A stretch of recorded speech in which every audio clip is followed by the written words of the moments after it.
Kay Amelia. Kanino nagalit? Kay Amelia. Kanino nagalit? Kay Amelia, nag-alit si Jaime. Nagalit si Jaime? Oo. Bakit? Nung bang tatakilawag kaya yung na ako'y dumaan tayo sa iyo, nakapanghiram pa nga ako sa iyo ng kaunti noon. Oo. Eh nung ako'y nakatigil yata ng 2 araw doon, Oo. naikwento na Ate Soling yung nangyari kay Agnes. Oo. Tapos, maya-maya ng kaunti, dumating ito si asawa ni Imanugang ni Pesi. At meron daw sulat si Amelia sa kanila dumating. Siguro akala walang tao. Saan? Ay, sa Limampung. Oo. Eh di, ano sa kira galing ito, eh, si Jaime ang nakapirma, pero dito ipinaksyata kay, Ano yun? Ano yun? Ano yun? kay Jaime wording, pero kay Jaime salita, pero ipinax, kaya si Joey, nag-mail dito na i-mail sa Indang. Ano yung... Anong salita ngayon? Abay di na nagagalit kay Amelia at ano daw, yan daw kayamanan mo ay bigay ng Diyos. Ayun daw sakit ni Amelia ay bigay din ng Diyos. Kanino? Ika ni Jaime. Oo. At ikaw kinadidirian ng lahat ng tao. Sabi raw? Oo, sabi sa sulat, nabasa ko ang sulat ay. Oo. At Hindi ko alam yun. oo, huli kasi anak ko'y dumating na ibalita sa akin at Soling ang pangyayari kay Agnes. Oo. Eh tapos kinabukasan yata, may dumating na sulat na doon dumating kina Tessie. Eh yan nga, naroon ako, di nabasa ko tuloy. Yan sabi doon ang kayamanan ni Mama ay talaga bigay ng Diyos. Ay ang iyo ikang sakit ay bigay din ng Diyos. Ikaw ikay kinadidirianan ng lahat ng tao. At ikaw ikay daw, kung mag-utos daw wala nang hindi man daw laang walang pake.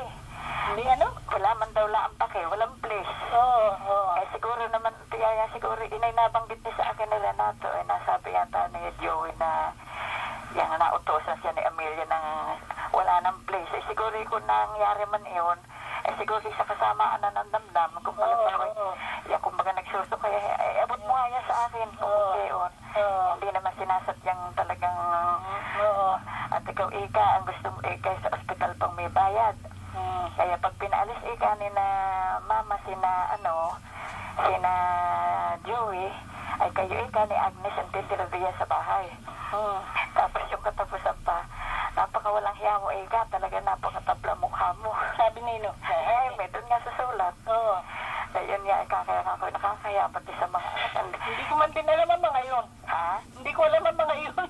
Ay oo, dumating ang sulat ay saan naroon ako sa noon nga ako'y dumaan dyan sa inyo, di nakatigil ako ng 2 araw doon ay. Oo. Eh di siyang pagdating ng sulat ay di nabasa ko. Ay ako'y talagang kukulay may mapagkukunan ng ibang mapagkukunan ng kuwan. Eh talaga naman nakakahiya, ibang matagal ng pagkakautang. Ay Nako, wala naman kayong alalahanin sa akin. ay oo, ako anak at yayang sa ilaki ng loob mo sa hindi talaga ikaw ay napakabuti. At alam ko naman kaya kami alam mo namang kami walang ibang malalapitan ng kasamahan kundi ikaw. Oo.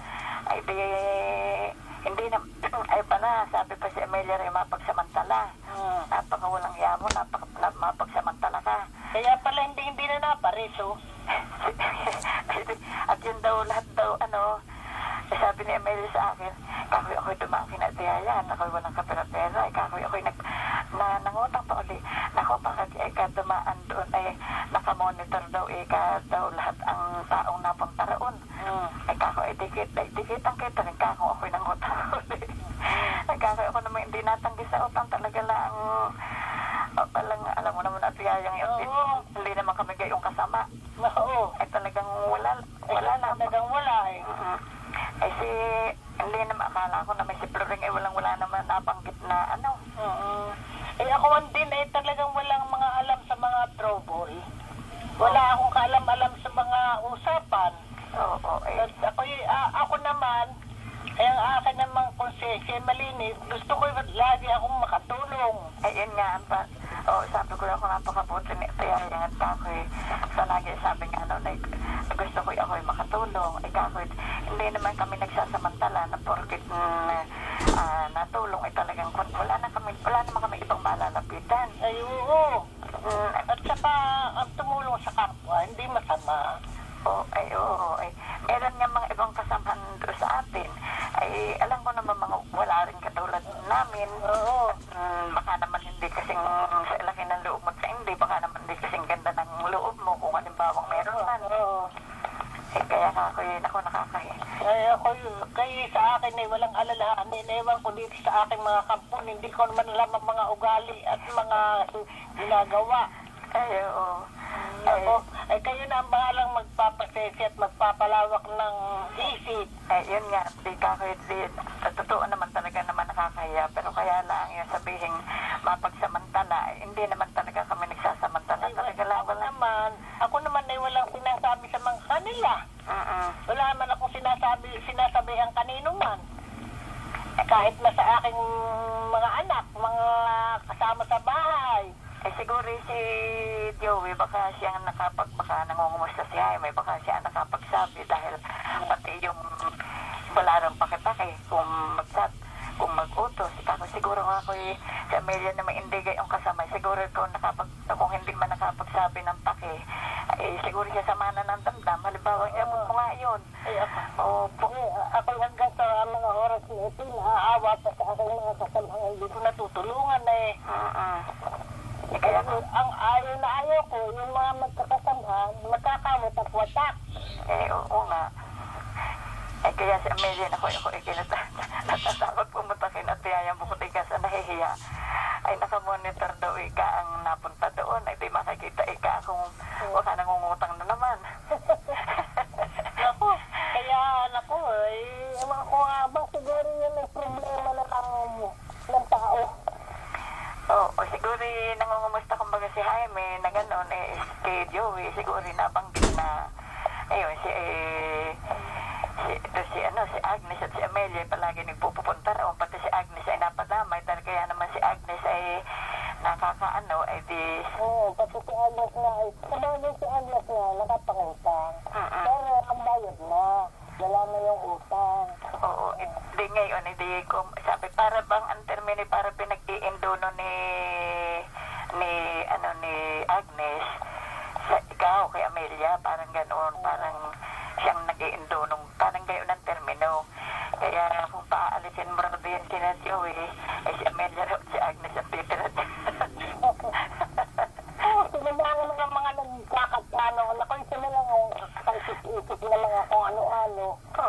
Ang gusto ko ay ang isang angkan, isang pamilya, magmahalan, magtulungan. Yun nga. Hindi yung magwawatak-watak. Sabi ni Agnes, si Jingjingin daw yata uuwi ngayong Disyembre. Siya raw ay natatakot at baka siya upakan na naman. Uuwi daw dito sa Pilipinas. Sino? Si Jingjing daw. Sabi ni Agnes, si Jingjing daw uuwi daw ngayong Disyembre. Nakauwi na? Ay, nakauwi na. Wala mo namatay yung buwan nakakambuhan na rito? Nakakaalis na lahat. Sinang umuwi? Si Tapate? Hindi. Ko lang. Ang pamilya ni Jingjing umuwi. Asawa at anak. Kapatid. Wala na namatay yung kanyang